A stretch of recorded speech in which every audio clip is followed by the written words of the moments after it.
Olá a todos, que bom que a gente voltou, né? A gente está no nosso ArtaCast, a gente teve uma parada aí estratégica no final do ano, porque a gente teve que reorganizar a temática, a estrutura, o que é que a gente queria para 2024, e a gente está voltando agora. No ano passado a gente viveu um ciclo de entrevistas, onde eu tive a felicidade de ter muitos convidados para a gente discutir temas relacionados à gestão de pessoas, né, que tinham conexão com o que a Arta faz. E esse ano a gente inverteu essa dinâmica. Eu comecei até aqui me apresentando para a gente retomar, mas eu vou passar o ano sendo sabatinada por feras.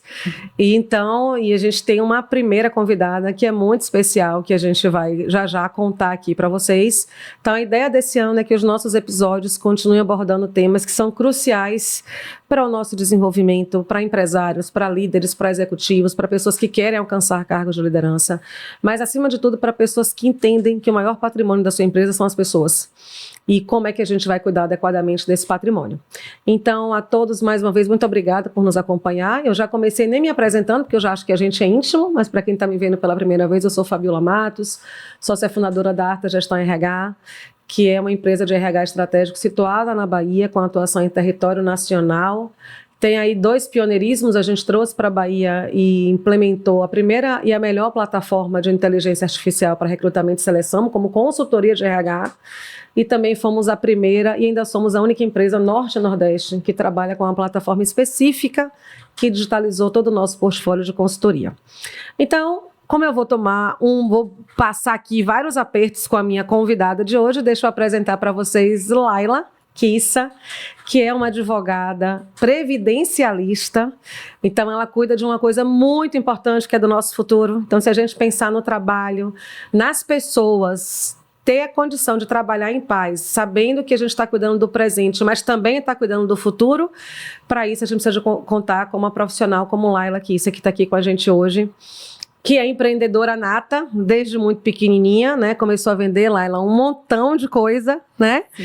Então, no nosso bate-papo hoje, você vai, daqui a pouquinho, me sabatinar. Com toda certeza. No final, eu vou te trazer algumas coisas para falar de você, mas antes da gente começar essa sabatina, eu quero naturalmente pedir que você, por favor, se apresente, conte para todo o público da Arta, né? Essa sua paixão por direito, que caminho você escolheu no direito, e aí fique à vontade para começar a minha sabatina. Combinado.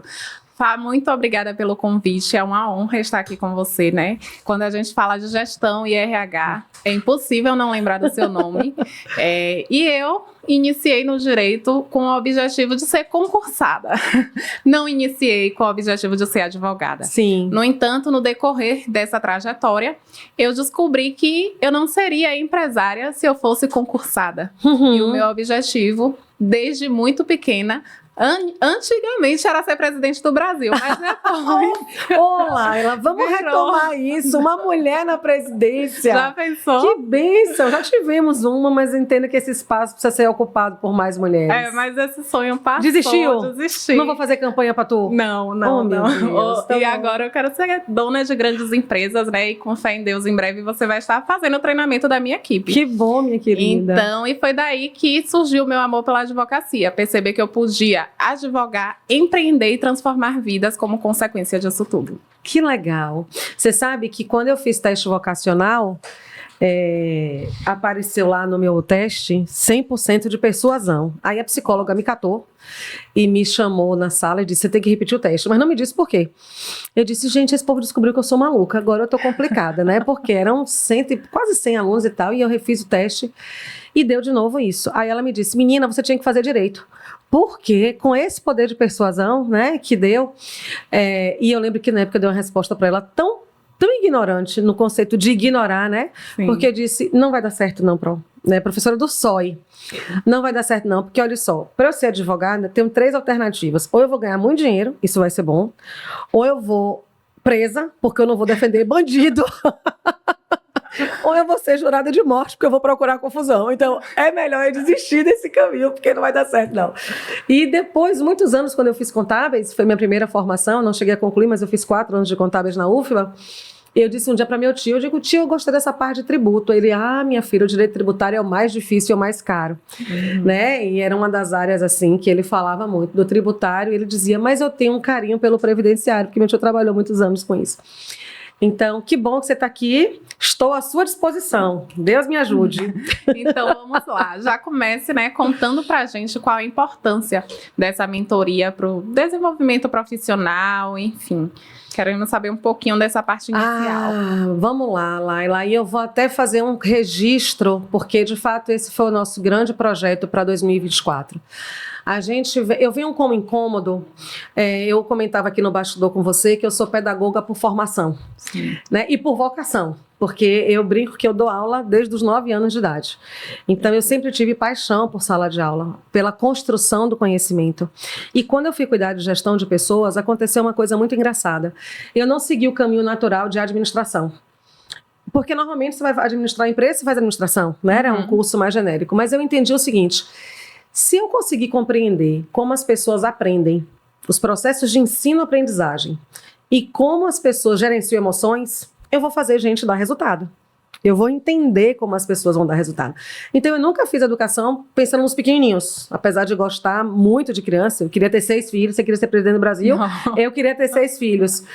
Mas a ideia era trabalhar a educação de adultos. Porque a minha compreensão era, caramba, se eu consigo contribuir e apoiar uma transformação de um modelo mental em um adulto, esse adulto vai influenciar tantos outros, que vão influenciar tantos outros, que vão... Então, você tem um efeito em cadeia.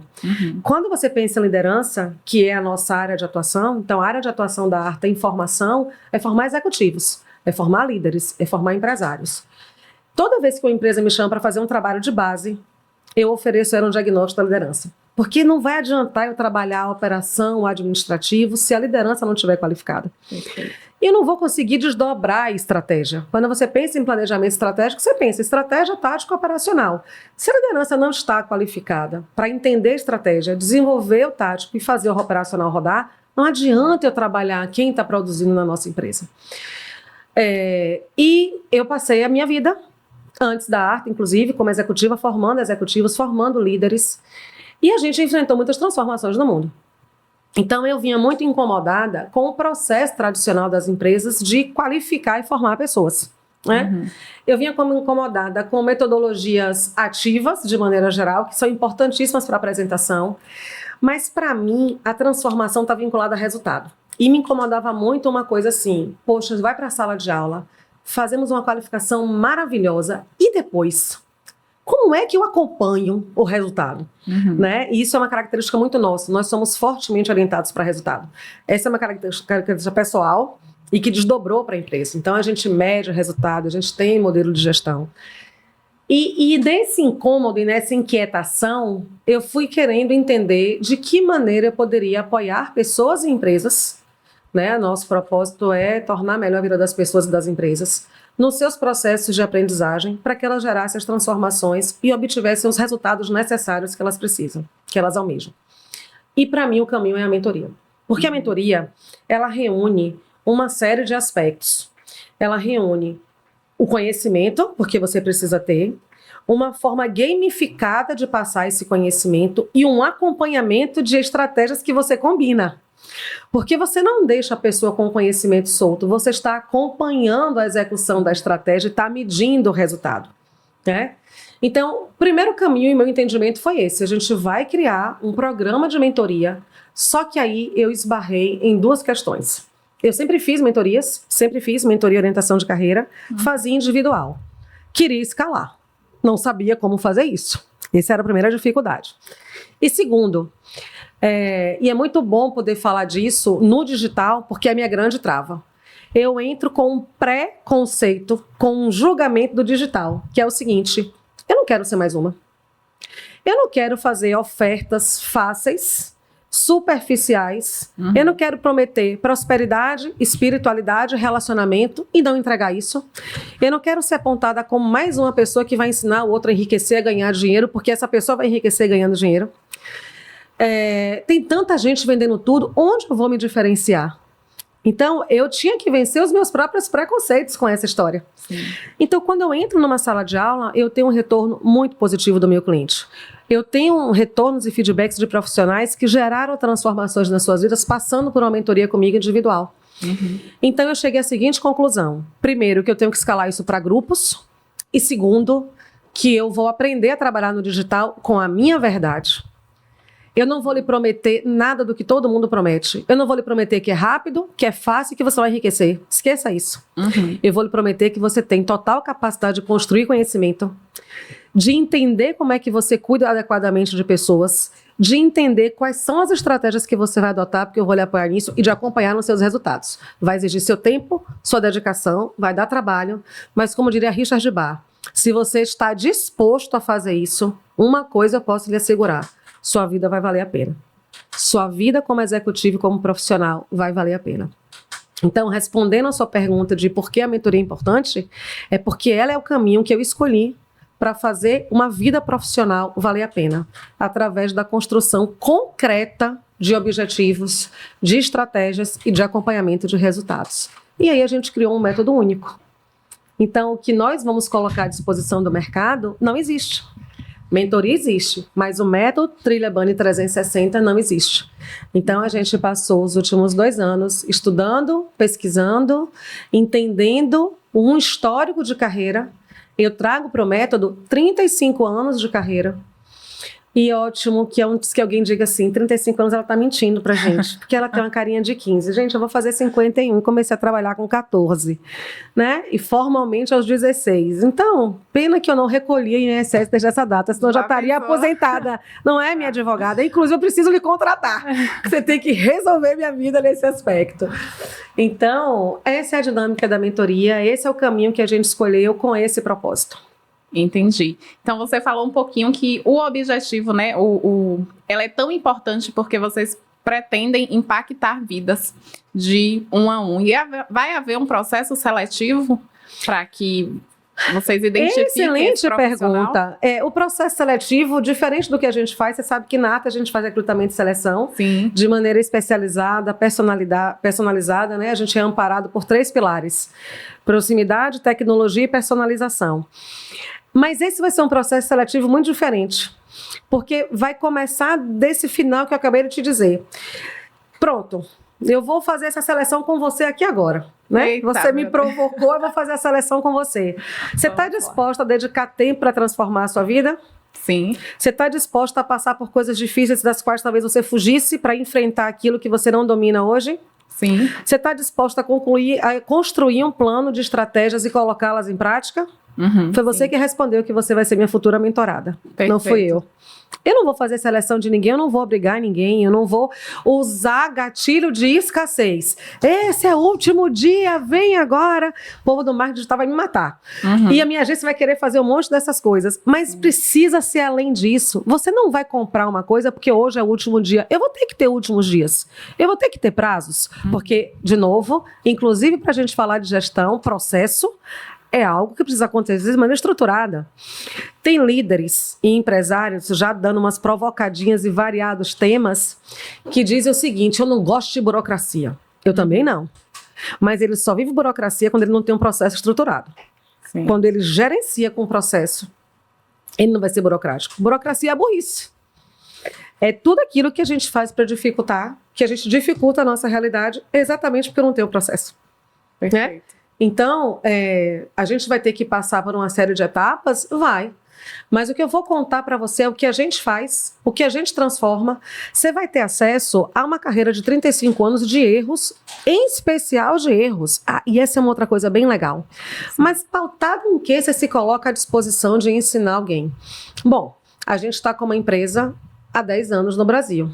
Então, considerando que 85% fecham no 2º ano, né? E que neste meio tempo muitas quebram, tem um pouquinho de história aí. 5 vezes já, né? venceu os 2 de anos. crédito aí, né? Se você concebe que eu fiz formação, eu fiz contratação de mais de 3, 4 mil pessoas ao longo da minha vida, que eu fiz formação de centenas de executivos e que nessa trajetória eu fiz muita coisa amparada por conhecimento, por aprendizado, mas muita coisa amparada por erro, o que eu estou te contando eu vou evitar que você tome um monte de porrada. É uma relação, a mentoria tem uma relação interessante com a maternidade. E o meu empresário, o meu líder que vier para o processo, vai ter a mesma escolha do filho, o mesmo livre-arbítrio. Você é mãe já? Não. Muito bem. Eu sou mãe, meu filho tem 27 anos, ok? Você imagina, naturalmente, você contou da sua mãe há pouco tempo pra gente, sua mãe deve ter feito o possível para que você não sofresse o que ela sofreu. Sim, porque é isso, naturalmente, que pai e mãe faz, né? Os que estão dedicados à causa. Isso. E a gente está vendo que a criatura vai tomar porrada. E não é porque a gente é melhor ou pior. É porque tem coisas que são muito claras, você já apanhou naquela mesma coisa. Sim. Aí você está contando, rapaz, não vá não. Né? Numa expressão, não vá não que é barril. Uhum. Aí você ainda diz, não vá não que é barril dobrado. E aí um parêntese, né, gente? Para quem está fora da Bahia, a gente às vezes fala baianês aqui. Quando a gente fala barril dobrado, barril é uma coisa muito ruim. Barril dobrado é ruim demais. Né? É muito ruim. Então você fala isso e você diz, não vá. O que ele diz? Vou. E vai. E vai tomar porrada. E vai aprender com a porrada. E tá tudo certo. Só que quando a gente está falando do empresário e do líder, tem muita coisa em jogo. Tem a equipe dele, tem o cliente dele, tem o fornecedor dele, tem o projeto de vida dele, tem a grana dele. Sim. Faz sentido colocar tanto em risco quando você pode buscar beber de uma fonte de conhecimento, de estrutura, de processo que vai facilitar a sua trajetória? O seu livre-arbítrio sempre vai estar mantido. Uhum. Eu não domino, eu te contei que eu fiz 4 anos de contábeis. Federal. Vivi conhecimento estruturado na Universidade Federal da Bahia. Entrei com 17 anos, saí com 21, não me formei. Mas me ajudou pra caramba. Eu consigo discutir hoje com o empresário, falar de balanço, do que é EBITDA, do que é margem, do que é um balanço. Eu consigo discutir termos contábeis. Mas eu não conheço, eu não vivo. Na hora que eu preciso dessa informação, o que é que você acha que eu faço? Peço socorro para quem domina. Sim. Porque eu vou encurtar o meu caminho. Eu não vou discutir com você. Minha advogada sofre comigo, porque eu só faço uma pergunta, eu vou presa? Eu tô matando alguém? Eu tô fazendo alguma coisa de errado? Eu tô tirando o direito de ninguém? Eu não vou ler 30 páginas de contrato? Você existe na minha vida para isso.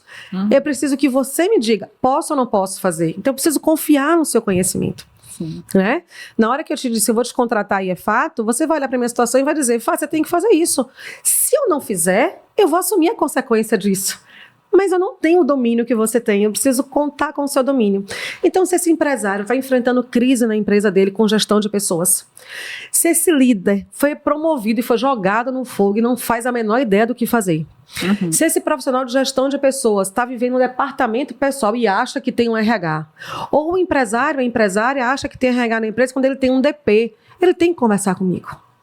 O que eu vou oferecer para ele é um conjunto de soluções numa mentoria para ele alavancar o negócio dele e melhorar a gestão dele, evitando e cortando uma série de etapas que ele sofreria desnecessariamente. Quero sofrer é a história do meu filho, do seu filho, do filho. Vai sofrer, mas você pode evitar esse sofrimento. Perfeito. E isso é muito interessante, Fá, porque histórias de sucesso demonstram que a gente busca no nosso passado lembranças para nos fazer tomar a decisão do presente, com base na perspectiva de futuro. Então, se o empresário ele não viveu ainda, tantas histórias de erros e acertos, talvez quando apareça uma situação para ele, ele não tenha esse passado para buscar e rememorar. E você já tem essa experiência, de 10 anos, que viveu vários erros, como você mesma falou, e que pode trazer essa bagagem que ele não tem. E a mentoria, acredito que acaba direcionando nesse sentido. E esse aspecto da mentoria lá, ela é importante, é o seguinte, porque eu não estou nem colocando 10 anos de atividade empresarial. Porque se a gente pensar, a gente tem muitos empresários no país que têm muito mais tempo empreendendo, que têm muito mais aprendizado, que sejam mais velhos que eu, mais sábios que eu. A gente, na esfera do conhecimento, não mede, não quantifica, não qualifica, melhor ou pior, não existe isso. O conhecimento, como a dor e o aprendizado, eles são diferentes. Não tem melhor ou pior. Eles são diferentes. Mas o que a gente está dizendo é o seguinte, eu ouvi hoje de uma médica isso, foi uma reunião extraordinária, um futuro cliente nosso. Ela me disse, Fabiola, eu domino a técnica. A minha faculdade de medicina, de enfermagem, de fisioterapia, não me ensina a ser gestora. Essa é uma mentoria que vai ajudar muito empreendedores da área de saúde. A Arta tem mais de 60%, já teve uma época, 60% do seu quadro de clientes da área de saúde, empresas de saúde. E esse é um grande gap da faculdade de medicina, de todas as áreas de saúde. O cara sai da faculdade para ser empreendedor, para ter o negócio dele, para ter a clínica dele, e ele não tem uma matéria de gestão. Verdade. Eu fui convidada há cerca de 2 anos, 1 ano e pouquinho, 2 anos, para dar uma aula para a turma de medicina da UNEB. E eu disse isso para eles, eu disse, doutores, já vou baixar a bola de vocês. Entendam que vocês são médicos e não administradores, porque a pior coisa que pode acontecer é vocês chegarem na empresa de vocês com a arrogância de dizer, eu sei porque eu sou médico. Não sabe não. Eu tenho um grande amigo que eu apoiei muito tempo, que é médico, eu digo, pare com essa mania de querer administrar, vá ser médico. Traga quem tem conhecimento para administrar seu negócio. E a gente botou um administrador geral na empresa dele, que cuidou do administrativo, financeiro, porque não é o que a gente chama de soft skill, de competências corporativas. Sim. Mas você vai ter seu negócio, você não pode ser leigo. Então, aquilo que eu te falava, ter tido a felicidade de ter uma formação lá atrás em contábeis, me deu a condição de hoje conversar com o empresário sem ser leiga. Mas eu sento na mesa com um advogado e com um contador quando o assunto pede aquilo. A gente vai discutir questão de gestão de pessoas de folha de pagamento. Eu não sento sozinha na mesa nunca com o meu cliente. Eu digo, me traz o contador, me traz o advogado trabalhista. Porque a gente vai discutir isso em colegiado. Conhecimento se constrói dessa forma, com a soma de conhecimentos. Então, Ayla, mais do que os 10 anos, 10 não, na verdade, né? São 12, porque a empresa nasceu em 2012. É porque 2015 é o marco de virada de chave para o nosso CNPJ exclusivo. Porque por 3 anos eu me dividi na atividade executiva ainda, como executiva, e na Arta. Então, em 2015 foi que o projeto foi assumido integralmente. Né, sem nenhum vínculo mais com uma atividade paralela como executiva. Então, é mais que isso. De fato, são 35 anos de gestão de pessoas, de estratégias de gestão de pessoas, de formação de executivos, de construção de cenários extraordinários. Eu tive a felicidade de ter equipes em 9 estados do Brasil ao mesmo tempo. Liderar alguém em Manaus não tem nada a ver com liderar alguém em Curitiba, que não tem nada a ver com liderar alguém em Salvador, com liderar alguém em São Paulo, e esse é um erro cometido por muitos líderes de empresas que têm bases em tantos cantos, que é desconsiderar a cultura e a regionalidade. Perfeito. O que funciona bem na minha gestão no Rio não vai funcionar bem na minha comunicação no Rio, não é a comunicação de São Paulo, que não é a de Curitiba. A liderança tem que estar amparada por conhecer os variados estilos de liderança, para que a gente saiba que situação e que cenário pede um ou outro estilo meu. Então, você entender que você vai ter acesso a conhecimento, a estrutura, e eu nem contei para você o que é o método ainda, porque a sacada do método, daqui a pouquinho a gente vai falar. Mas conhecimento, estrutura, ferramenta, acompanhamento, direcionamento, é isso que vai fazer você alavancar resultados de uma maneira que até então você não tinha imaginado que seria possível. Perfeito. E quem é o público-alvo dessa mentoria? Vamos lá. Eu posso te contar antes da origem do método? Para te contar do público? Perfeito. Porque aí você vai perceber como vai casar. Eu comecei a te contar que eu estava inquieta com a forma como o conhecimento era transmitido, né? Sim. E no que é que residiu o meu estudo? Em 2020, a gente viu a pandemia. Até então, o mundo corporativo se apropriou de um termo chamado mundo VUCA. Não sei se você já ouviu essa expressão. Você já ouviu falar sobre o mundo VUCA? Sim. E quando a gente viveu aí na década de 80, o final da Guerra Fria, o governo americano cunhou esse termo, são as iniciais das palavras volátil, incerto, complexo e ambíguo em inglês, para definir como era o mundo. Então, aquela tensão de Estados Unidos, União Soviética, aquela coisa toda, né, o mundo era VUCA. Então, o mundo era um lugar volátil, o mundo era um lugar incerto, complexo e ambíguo. Posto isso, você teria que ter, estrutura e profissionais qualificados para lidar com esse cenário. Rapidinho, o mundo corporativo se apropriou dessa terminologia e começou a dizer o seguinte: rapaz, como é que eu preparo as minhas lideranças para lidar com cenários voláteis, incertos, complexos? Você quer coisa mais complexa que globalização? A gente viveu globalização, eu vou me colocar nesse lugar, porque eu sou da época de não existir computador. Você já nasceu possivelmente tecnológica.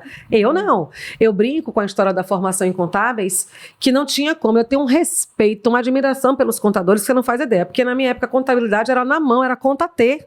Não existia computador. Uma prova de contábeis na faculdade durava 5 horas, era um negócio de maluco. Imagina. Né?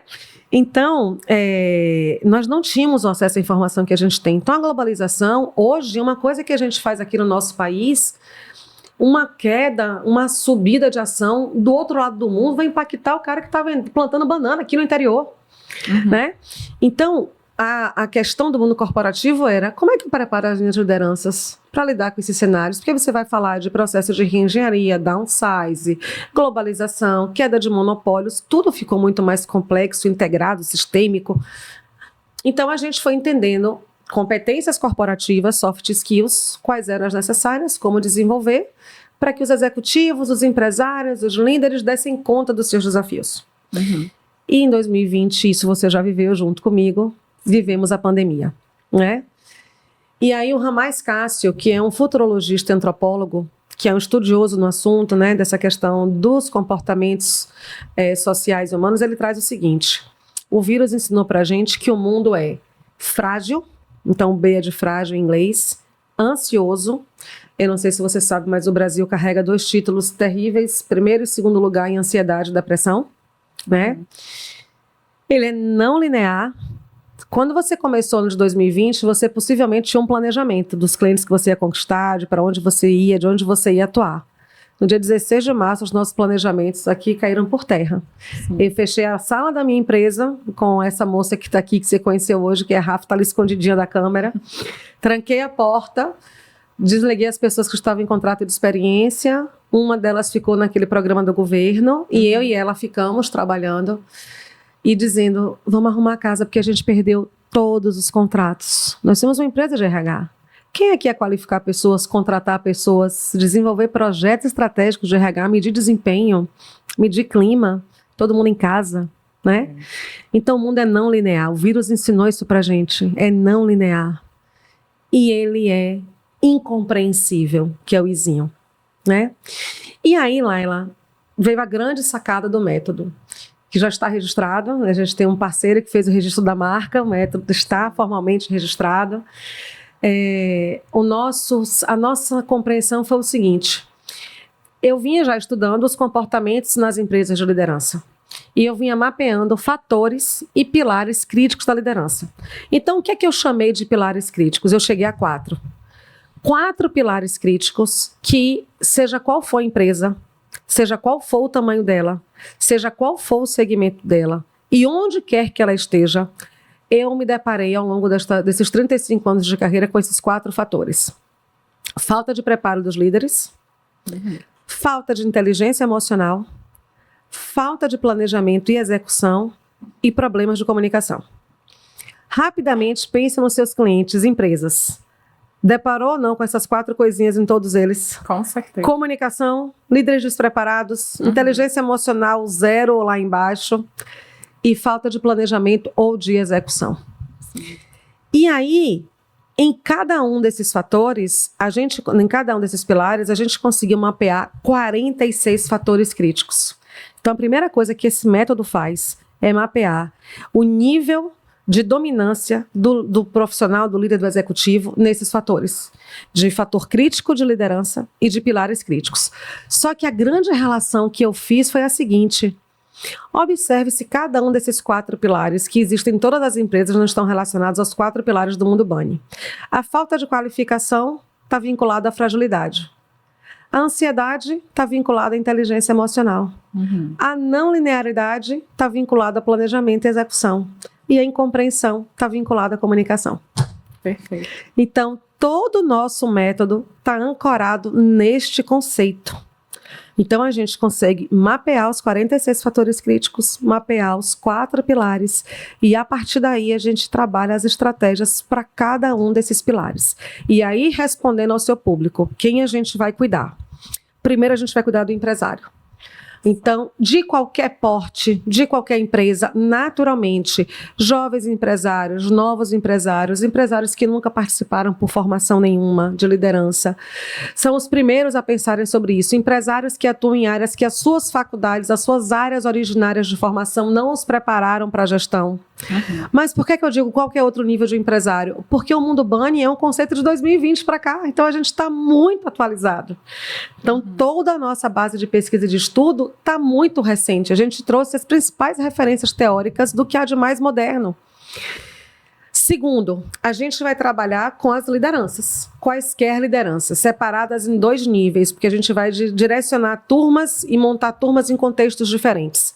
Líderes já qualificados, mas que precisam se atualizar neste conceito que é novo, do mundo Bunny, e líderes que acabaram de ser promovidos ou que querem ser promovidos, pessoas que ainda não são líderes, mas que querem ser promovidas. E esse cara vai ser o cara que vai ter a principal sacada de ganho, porque ele vai se tornar muito mais competitivo. Ele vai encarar qualquer processo seletivo de maneira muito mais estruturada. E aí a gente quer acabar e matar com um comportamento lamentável.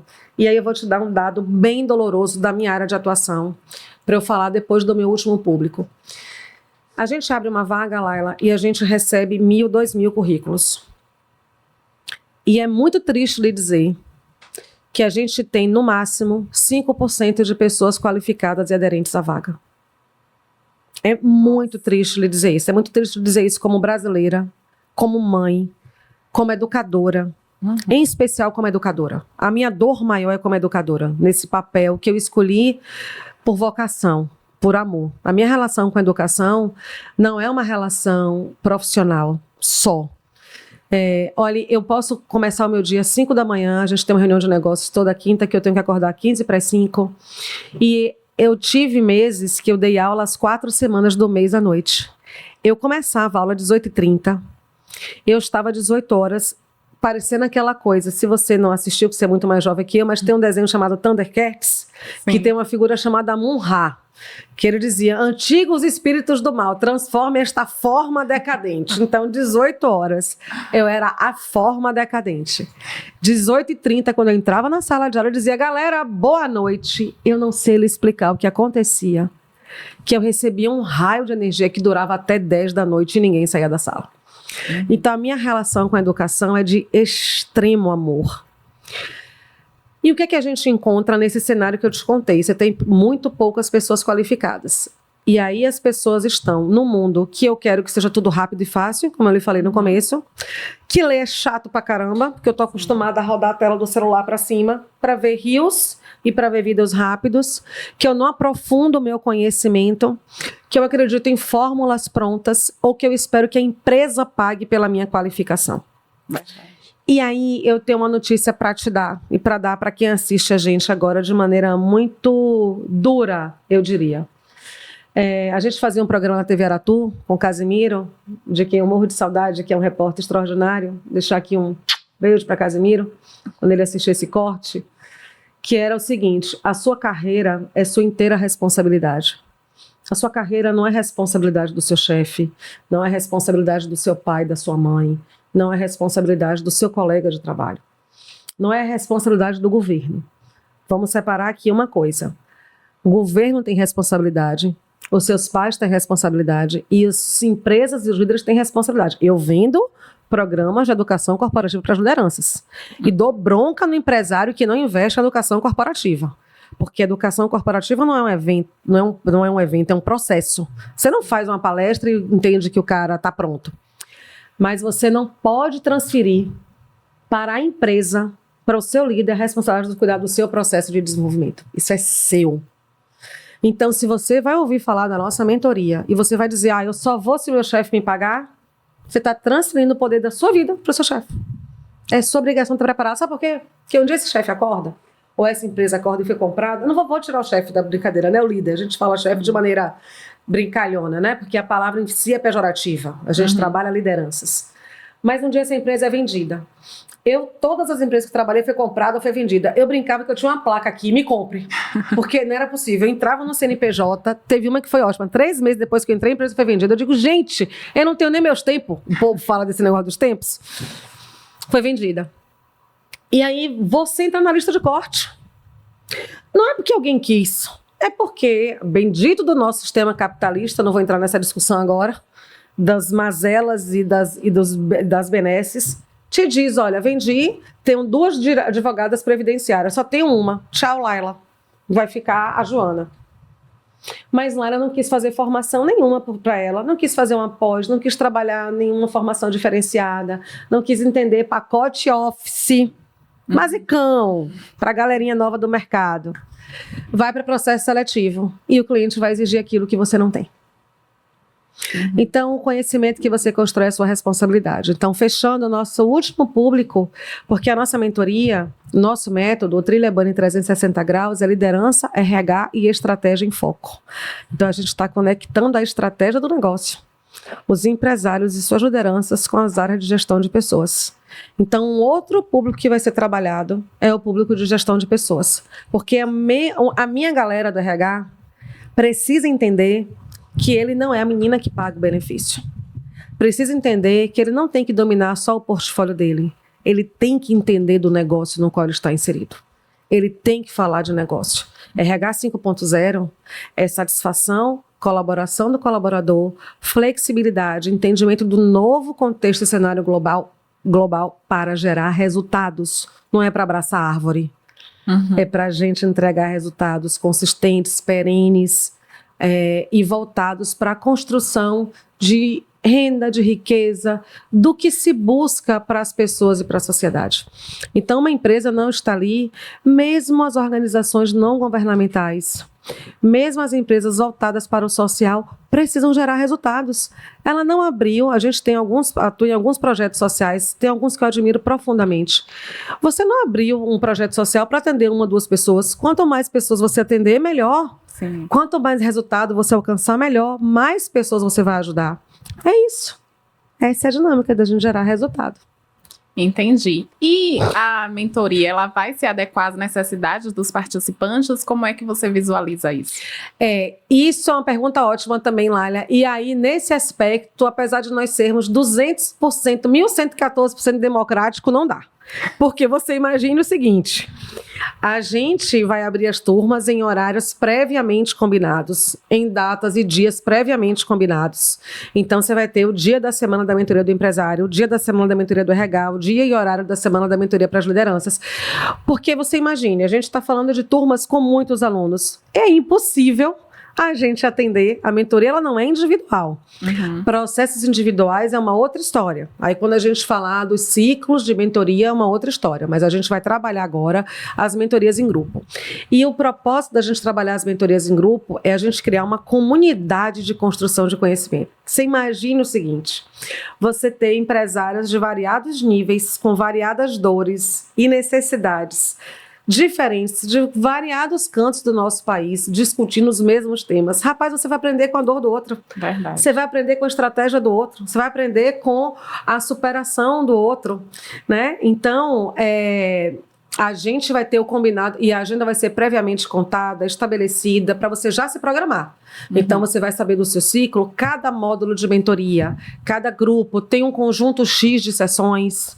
Então, de dias da semana, você tem um primeiro ciclo, depois você tem um segundo ciclo. Então, a gente fala de 3 ciclos de mentoria, para quem quiser viver o programa completo.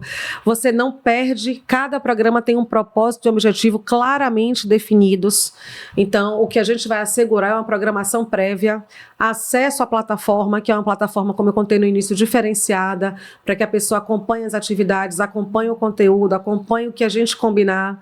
Então, ele vai ter pleno acompanhamento de tudo que a gente está rodando ali, que está discutindo. Então, ele vai ter tecnologia à disposição dele para construir as estratégias, o material à disposição dele.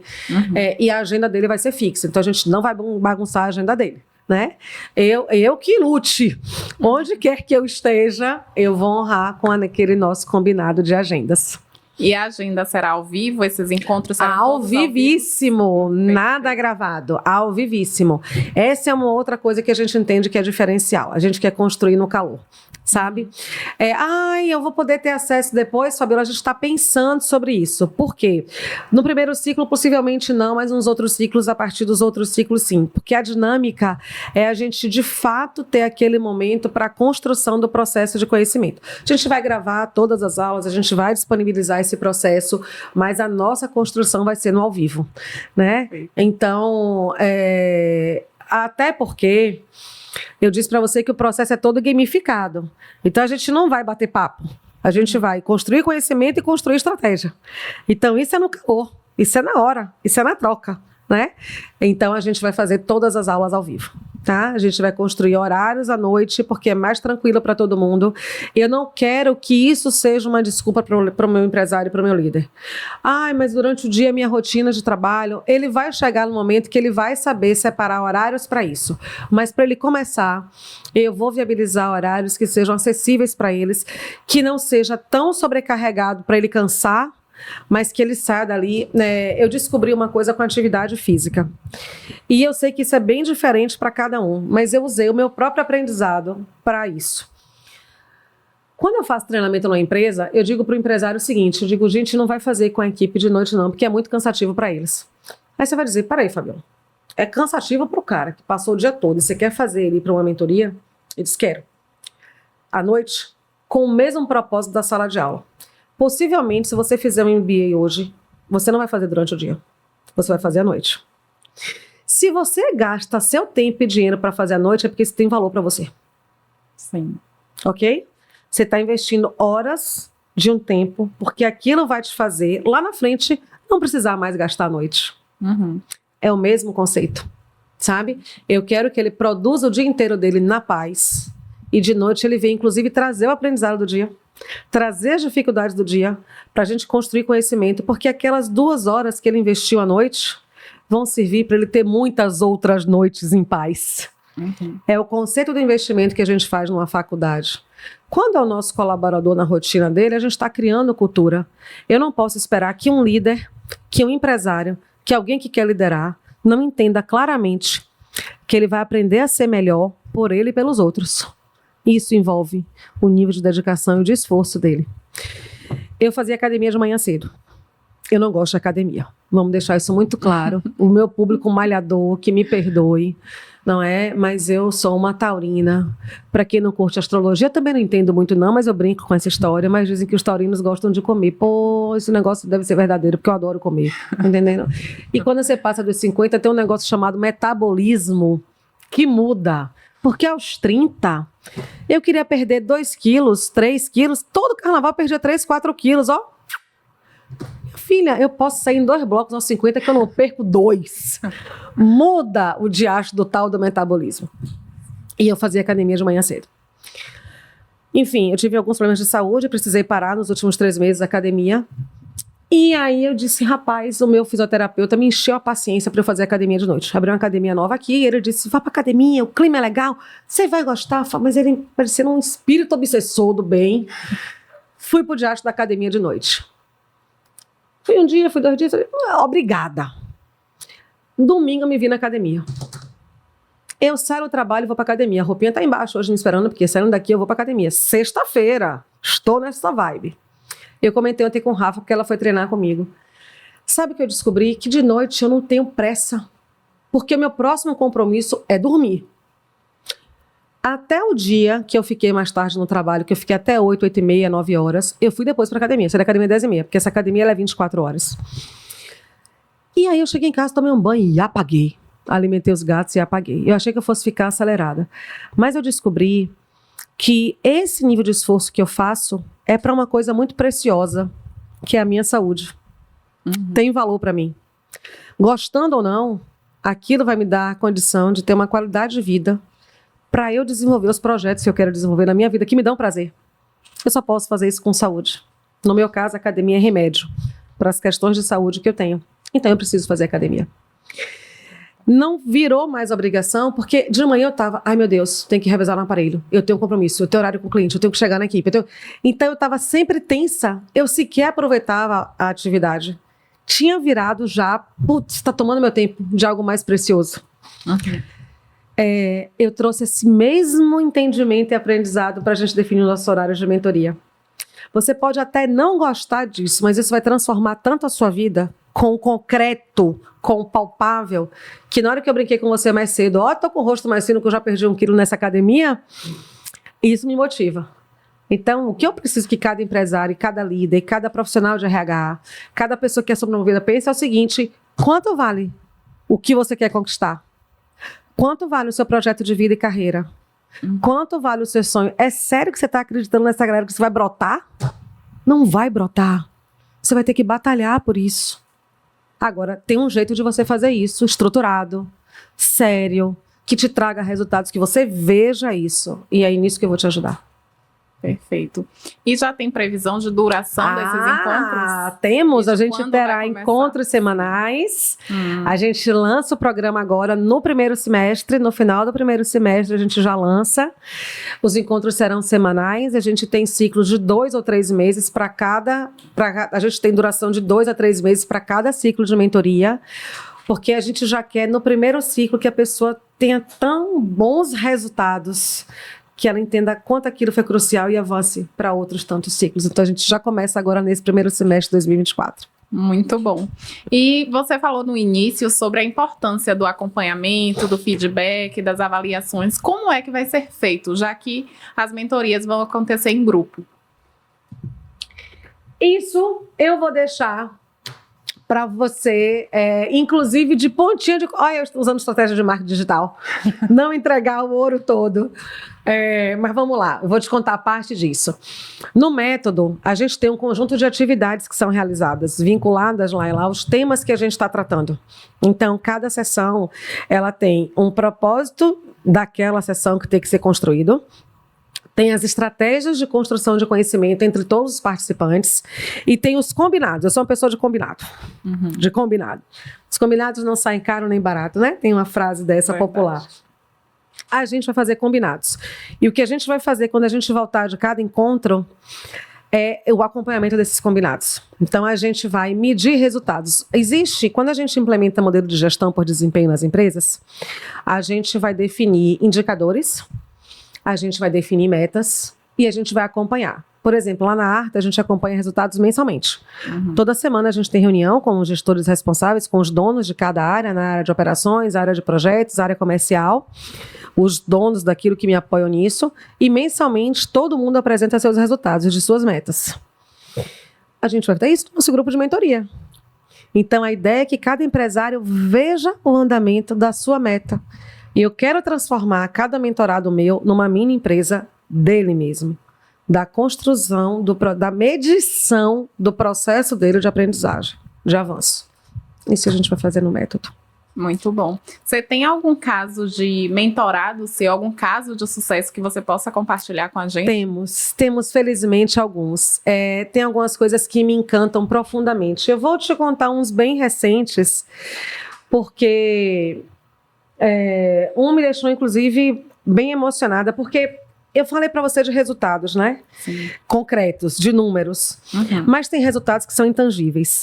Então, a gente tem um grupo que a gente atende, que são 2 sócios. A empresa existe há 18 anos. E a gente está fazendo a mentoria dos 2 sócios. E é uma empresa que vem passando ao longo dos anos por alguns problemas nos seus resultados financeiros, mas que vem enfrentando mais que isso, problemas de gestão, mas muito críticos. E nós estamos fazendo, enquanto empresa, a implementação do RH estratégico, né? Então, a gente está reorganizando toda a área de gestão de pessoas, transformando a área de RH da empresa numa área de RH estratégico. Nesse processo, né, os donos, os sócios, que é uma família, vieram fazer o programa de mentoria comigo. E assim, na primeira sessão, um dos mentorados, né, que são 2 sócios familiares, ele chorou muito porque ele disse o seguinte: quando a gente discutiu as primeiras coisas que ele conseguiu mudar de um encontro para o outro, ele disse: você não tem noção que isso aqui não está me ajudando na empresa, não. Isso aqui está me ajudando no meu casamento. Nossa. São as coisas intangíveis, né? E o depoimento da outra mentorada, que é familiar, depois de 3 encontros, foi o seguinte: você me fez resgatar a relação com ele que já tinha sido perdida. E esse é um ponto que eu quero trazer. Eu não fiz, tá certo? porque a gente leva estratégia, mas se você não quiser caminhar no caminho que eu desenhei, não vai ter jeito. Era o que eu falava do livre-arbítrio. Isso. Então, eu preciso, acima de tudo, eu não estou desconsiderando o meu trabalho, não, Laila, não é isso, não. Claro que eu vou considerar o meu trabalho. Mas o outro precisa querer muito construir aquele caminho, sabe? E para a gente o maior ganho é a gente ver 3 processos críticos da área bem encaminhados, porque essa gestora, e o grande processo dessa mentorada era o seguinte: quando eu assumi a mentoria dela, ela não se via frente à área, não ia dar conta, ou então ia ter a coordenadora, a líder responsável pelo processo, mas ela ia ficar apartada. Quando eu fiz a avaliação comportamental dela, que todo mentorado vai ter, a gente vai fazer a avaliação comportamental, entregar o laudo para todo mentorado, que é um relatório de 25 páginas, eu disse, é você quem vai ficar à frente de gestão de pessoas. Não, mas eu não dou conta. Após 5 meses, ela tem absoluta propriedade do processo. Ela domina todo o processo da área dela. Ela tem discutido e validado todas as estratégias. E a gente já avançou em 3 frentes críticas sob a liderança direta dela. Ela não fazia isso há 1 ano. Ela sequer sabia como aquele processo andava. Esse é um primeiro processo. Então, essa é uma história para compartilhar com você. A gente tem uma outra empresa, que a gente vai hoje, inclusive, comemorar o aniversário dessa empresa de 12 anos, que está com a gente desde 2017. E eu fiz o processo de mentoria para a empresária diretamente. E uma coisa que me chama muito a atenção é, assim, o quanto ela começou com aquilo que a gente sempre começa. A gente não começa um negócio para quebrar, para fechar. Sim. A gente começa com a melhor das boas intenções. Mas, às vezes, a gente não tem o conhecimento necessário. Então, ela não sabia o que fazer com gestão de pessoas. A gente estruturou o quadro, qualificou as pessoas, estruturou e planejou cada etapa. Então, aquilo que era solto, ela passou a planejar, ela passou a entender cada ação, ela passou a entender a importância das pessoas. O case dela é muito legal, porque ela tinha uma pessoa na equipe dela que era ótima no operacional. E a gente implementou uma pesquisa de satisfação para o cliente e a menina recebeu o maior volume de reclamação. E sempre era, tá de cara fechada, tá zangada. E ela ficava muito incomodada porque a profissional era boa, entregava e cuidava. Quando a gente fez a avaliação toda e a gente trabalhou os processos de avaliar pessoas e colocar as pessoas no lugar certo, você não tem que desfazer da sua pessoa. Não é que você não tem que ter ela aqui, mas ela está no lugar errado. A gente fez uma movimentação, fruto da orientação da mentoria, ela tirou a pessoa do lugar. Isso tem 4 anos que a menina está. Engraçado que da última vez que eu encontrei, ela estava sorrindo de cabelo solto. Eu digo, fulana, você está até mais bonita. Ela era infeliz, ela não gosta de gente. E a gente tem o direito de não gostar de gente. Eu sou apaixonada por gente, mas a gente não gosta de doido. Tem pessoas que são focadas em processos analíticos. A gente tirou ela da linha de frente, colocou ela numa área de faturamento e a menina dá um show. Mas ela vinha batendo na mesma tecla por falta de orientação e acompanhamento. A mentoria resolveu uma coisa para ela que era muito simples. Ela ia ter custo com erva rescisória, custo no clima, talvez comprometesse a carreira de um profissional por falta de orientação e de estrutura, de conhecimento. Né? Então, a gente tem saltos de pessoas que tiraram e fizeram trocas de executivos que davam prejuízos nas empresas há muito tempo.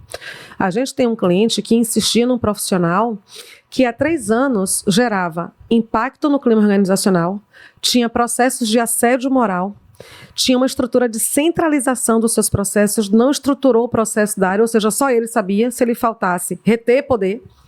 Isso desestruturou a empresa inteira. As áreas todas tinham reclamação desse profissional. Foi o processo de mentoria com o empresário que fez ele entender que ele era refém do profissional. Ele nunca tinha se dado conta disso. Né? Eu estou descontando de casos mais críticos, mas foram 3 anos que ele já vinha vivendo isso até a gente conseguir entrar no processo e orientar essa transformação. E uma área crítica, super crítica para a empresa. Né? A gente tem profissionais a gente tem executivos e líderes que, olha, tem um caso que eu acho que é um dos mais críticos que eu já enfrentei. Um executivo que respondia pela gestão de 4.000 pessoas no Nordeste. O presidente me contratou para fazer a mentoria dele e me disse o seguinte: se você não resolver, ele vai ser mandado embora. Você é a última chance. Eu disse, pode parar. Porque entre mentoria e santo tem uma diferença absurda. Eu não faço milagre. Eu tomei um susto, porque eu digo, peraí. Eu não tenho essa arrogância.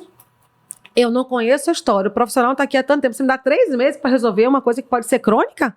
Muita calma nessa hora. Eu vou me comprometer com você a diagnosticar o problema e fazer ele avançar. Mas em 3 meses, você não muda. Vamos lá. Você me diz assim, poxa, Fá, você é ansiosa. Eu digo, não se preocupe, lá, amanhã eu vou acordar uma monja tibetana. Não existe isso. Mudança comportamental não brota, não é da noite para o dia, não é varinha mágica, não tem gênio da lâmpada, é trabalho, é entendimento, é autoconhecimento, é dor, é choro, é compreensão, é terapia, é yoga, é atividade física, é um monte de coisa. A gente está falando de mudança comportamental. Enfim, era o principal executivo da área, e aí eu fiz esse combinado com ele, avançamos, ele disse, ele está disposto, porque você está me contratando, você não combinou com o Ganso? Se ele não quiser... Não, ele quer. Ele já sabe que vai ter que fazer isso. E a gente começou a mentoria. Laila, uma das primeiras estratégias nesse caso que eu propus foi fazer uma avaliação 360 graus, que era ouvir a equipe dele. Essa é uma coisa que a gente leva para a mentoria, né? É um dos combinados. E aí a gente fez a avaliação, eu perguntei, ele autorizou, a gente formalizou um comunicado, ele comunicou para a equipe, eu comuniquei para a equipe e eu fui lá fazer a entrevista pessoal e conversar com os profissionais. Eu cheguei lá, me apresentei, brinquei com a turma, então, e aí, gente, é para descontrair, fiquem tranquilos, tudo aqui é confidencial, o link é confidencial, eu vou estar aqui para apoiar vocês em alguma dúvida, vocês vão ver que vocês não se identificam, não tem negócio de teoria da conspiração, para tranquilizar a pessoa, né? E aí ele fez assim, a gente vai falar de JB? Eu disse, JB? O nome do rapaz não tinha nada a ver com isso, não tinha, porque quando eu ouvi JB, eu digo, mas as iniciais dele não são essas, era AF. Eu disse, JB, gente, mas o que é isso? E aí um olhou para a cara do outro e tal. Resumindo, jegue batizado. Não. Era como o principal executivo da empresa, que liderava 4.000 pessoas, era visto. Conhecido. Cara, eu dei ciência a ele de tudo isso. Ele tinha uma sala que era um aquário. Então ele tinha explosões. Teve uma vez que ele disse que ele ouvia as pessoas. E foi um dia que ele tinha me interrompido 8 vezes. E eu contei cada interrupção que ele me fez. Aí eu entreguei o papel para ele.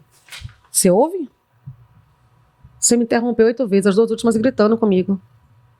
Teve uma hora que eu achei que você fosse pular da mesa. Então sua equipe continua errada? E foi engraçado como a ficha dele caiu nesse dia. Esse foi outro que disse que a gente salvou o casamento. Eu vou começar a cobrar de mulher e de marido. Porque eu tô me lembrando, você tá me fazendo essa pergunta, eu tô me lembrando de vários casos. Teve um outro casal que eu atendi primeiro, o marido, depois a esposa, na mentoria, os 2 executivos, e eu brinquei que eu ia fazer a avaliação comportamental deles, né? Eu disse, eles não podem ser sócios nunca. Isso virou uma brincadeira.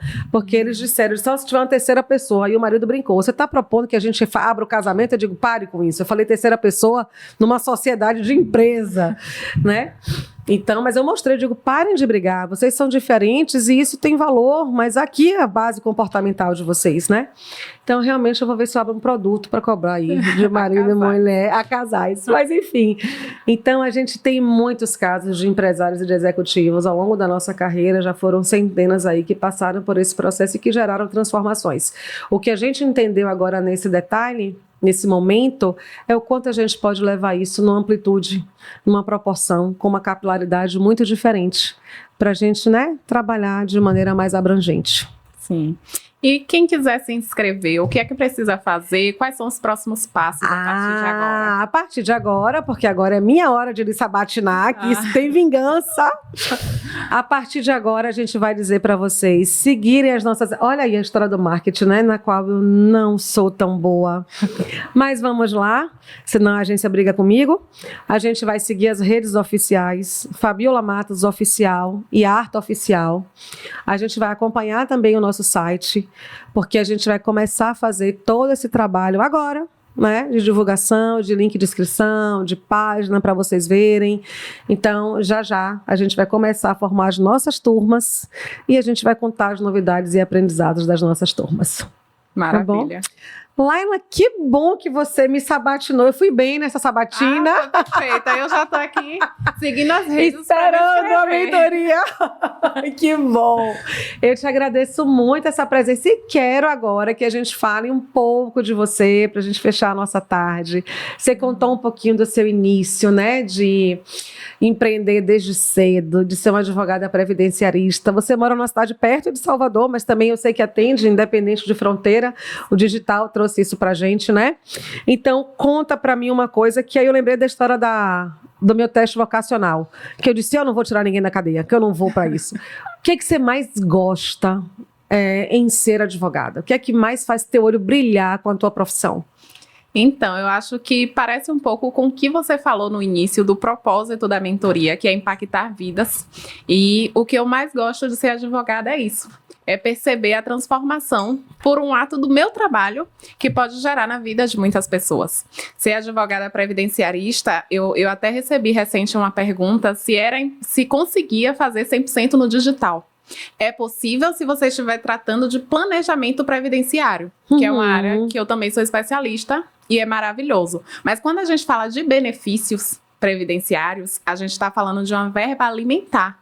A gente às vezes está falando de um cliente que está passando fome e que não tem um telefone para ter esse contato digital. Então nem sempre é possível esse atendimento virtual. Então eu gosto do corpo a corpo, eu gosto de atender um cliente ali que ele não sabe ler, mas que ele confia cegamente aquilo que você falou, né? Sim. Posso assinar, posso botar meu dedo aqui, porque você está dizendo que Claro. é legítimo e é ok. Então, para mim, a melhor parte de advogar é essa, é poder participar de vidas, fazendo um pouquinho de transformação em cada uma delas. Que legal, minha querida. Vem cá, pô, eu tenho várias perguntas para lhe fazer. Você me deu algumas, mas eu não vou querer fazer mais, eu acho. Mas deixa eu entender uma coisa. A gente faz seleção para advogados, eventualmente, sabe? A gente tem vários... Na verdade, eventualmente não. A gente tem um monte de clientes, né, Rafinha, de escritório de advocacia. E uma coisa me assustou e me chamou a atenção quando eu comecei a ver processos seletivos para advogado, que era a remuneração. Sim. Eu vi faixas de remuneração que eu achava... Para a formação do advogado, né? São 4 ou 5 anos de direito, são 5 anos de direito, formação, especialização. É um curso que exige muito de estudo. A própria prova da OAB, que é aquela, né, tensão, aquela loucura e tal. E eu via remunerações assim, que eu dizia, poxa, mas como é que esse profissional vai sobreviver? Será que o mercado está saturado de advogado e tal? A gente começou a entender um pouco melhor isso pelos processos que chegaram para a gente. Você começou a viver, a se manter, a se sustentar como advogada previdenciarista com quanto tempo? Como é que essa dinâmica roda? Porque como você falou há pouco, seus clientes, muitos talvez tenham uma condição de sobrevivência, né, de subsistência. Então, como é que com quanto tempo você conseguiu, né, manter a sua integridade profissional, de financeira, atuando como advogada previdenciarista? Então, Fá, você tocou num ponto muito importante, que é a remuneração, né?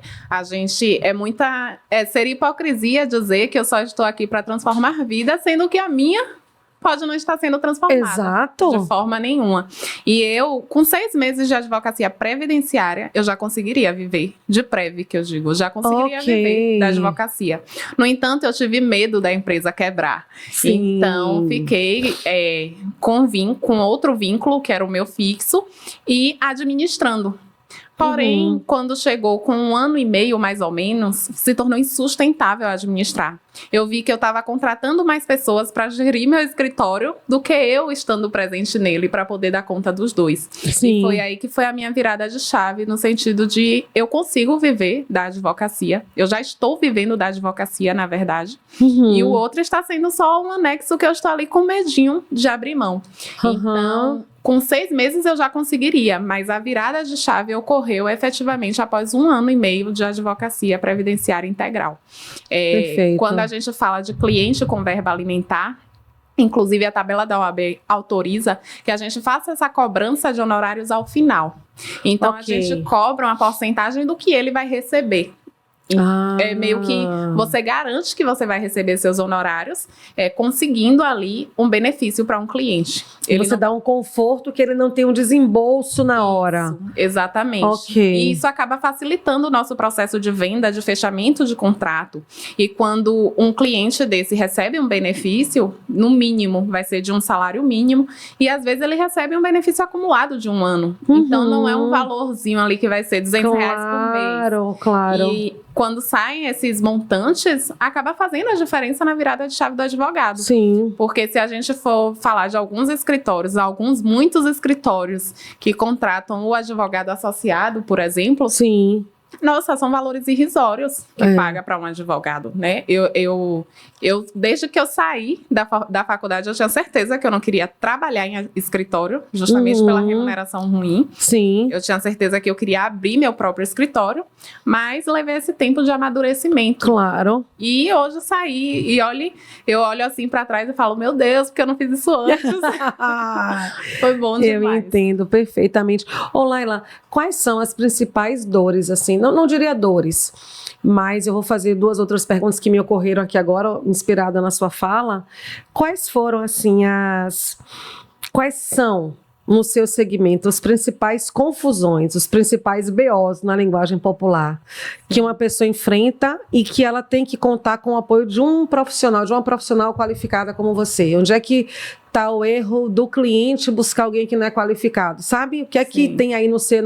Por exemplo, na minha área de atuação eu consigo falar sobre contratar de maneira inadequada, sobre você ter um profissional da área de RH que não sabe sequer medir indicadores de desempenho da área de RH, sobre você não fazer processo de educação continuada na sua equipe, sobre você não tratar um plano de cargos e salários da sua empresa. Então, eu consigo te dizer tudo que vai dar confusão. Na sua área, quais são as coisas que o cliente tem que ficar atento para não cair num profissional que não é qualificado? O que é que tem mais de problema com o que você cuida? Vamos lá. Quando a gente fala de direito previdenciário, muito embora o INSS autorize que o próprio cliente vá fazer o pedido de benefício dele, a gente fala de um ramo do direito muito específico, muito cheio de detalhes e nuances. Então, eu digo que a principal dor não é do cliente procurar um profissional que não seja especialista. Sim. Porque o cliente, às vezes, ele não tem a percepção, ele não sabe quem é o especialista e quem não é. Eu digo que a maior dor é dos profissionais que não se capacitam para oferecer o melhor serviço para aquele cliente. Ok. Porque a gente está falando aqui, no criminal, a gente fala de algo muito importante que é a liberdade, né? Claro. Mas no previdenciário a gente está falando de comida na mesa, de família. Às vezes é um salário mínimo para uma família de 5 pessoas. Sim. Com criança, às vezes é uma criança que tem ali uma deficiência grave e que a mãe não pode trabalhar, precisa estar com ela. Então, como é que você... enquanto profissional, e aqui eu já chamo na chincha os colegas, claro, né? Como é que você se responsabiliza por um processo de uma dimensão dessa, de uma proporção dessa, sem se especializar para tal? Sem fazer o mínimo, sabe? Sem fazer o feijão com arroz, mais a carne. Só o feijão com arroz hoje não é mais suficiente, não. O feijão com arroz mais a carne, para proporcionar àquele cliente realmente o alcance do direito que ele precisa. Sim. Então, enquanto cliente, a minha orientação é não fazer sozinho o pedido de benefício. Perfeito. Mas a chamada mesmo é para os colegas advogados se especializarem na área. Puxando isso, Laila, eu lembro que eu tive um diretor na década de 90, veja que coisa, ele me dizia o seguinte: Fabiola, qualidade não é mais questão de diferencial, é questão de sobrevivência. Na década de 90, hoje... nem commodities, a gente está falando de excelência, né? Eu costumo dizer o seguinte: você pode ser de qualquer tamanho, você só não pode ser amador. Perfeito. Você pode ser de qualquer tamanho, mas você só não pode ser amador, né? Isso a gente de fato tem que levar muito a ferro e fogo. E puxando isso, então o que é que você deixa, né? Para a gente fechar esse momento assim, o que é que você deixa de papo, de recomendação? Né? Você falou da mentoria, então eu imagino que em algum momento você também venha se estruturar com esse olhar de transformação, né? Com a herança de mamãe, que lhe deixa uma base, uma inspiração pedagógica, né? Sua mamãe foi minha colega de formação. Então, juntando o seu talento, o seu conhecimento e essa inspiração, o que é que você deixa para um advogado que está começando agora nessa área, né, que você atua e que você domina? Então, o primeiro convite é a me seguir nas redes sociais, porque lá eu já falo um pouco sobre o direito previdenciário, eu abro sempre caixinhas para tirar dúvidas específicas mesmo dos colegas, porque o meu objetivo é transformar vidas, mas eu sei que eu sozinha não consigo transformar o tanto que eu almejo sonho. Então, quanto mais colegas previdenciaristas estiverem aí se especializando e correndo atrás de proporcionar o melhor benefício para o cliente, não é qualquer benefício, é o melhor benefício. Eu sei que a gente consegue mudar muitas realidades. E o outro ponto é estudar o básico do direito previdenciário, estudar carência, tempo de contribuição, aquilo que todo mundo acha, nossa, conceitos introdutórios para quê? É esse conceito introdutório, Fá, por incrível que pareça, que vai te tornar um bom profissional. previdenciarista.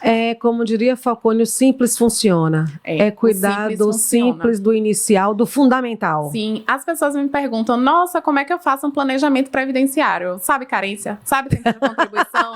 Sabe as idades mínimas? Se não sabe, não vai fazer o planejamento. Nunca, você pode saber todas as regras de aposentadoria, mas se não souber esses conceitos introdutórios, não vai fazer um bom planejamento. Excelente, que bom, minha querida, mais uma vez muito obrigada, foi uma alegria ter você no ArtaCast, espero que tenha sido um momento feliz para você também. E vamos cuidar do nosso futuro, né? Do presente e do futuro, né?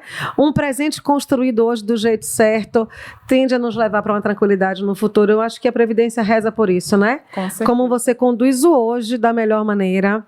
E isso também está conectado com o que a gente faz. Acabamos que, talvez de maneira não pensada previamente, encontrando uma grande conexão entre as nossas relações de trabalho, né? Verdade. Com o projeto da mentoria, estruturar o presente para que você alcance resultados estruturados, perenes, sólidos, do mesmo jeito que estruturar o presente hoje, com as nossas contribuições, com o nosso planejamento, para um futuro de tranquilidade, para a gente e para os nossos. Verdade. Né? Para a gente curtir a praiazinha. No meu caso, que eu digo que eu vou ter uma agência de viagem para velho. Eu sendo a véia principal, que eu só vou ficar subindo e descendo, desfazendo mala e mostrando os cantos todos aí do mundo pro povo. É um excelente negócio. Não é? Tá vendo? Vamos pensar nisso. Obrigada, minha querida. Muito obrigada, Fá. Eu amei o convite. Estar com você é sempre leve. E saio daqui muito encantada. Tenho certeza que vai ser um sucesso a mentoria. Desejo. E já estou inscrita, viu? Anota meu nome. Pra nós. Pode deixar, minha Com fé em querida. Deus. Obrigada, viu? Um beijo. Muito bom.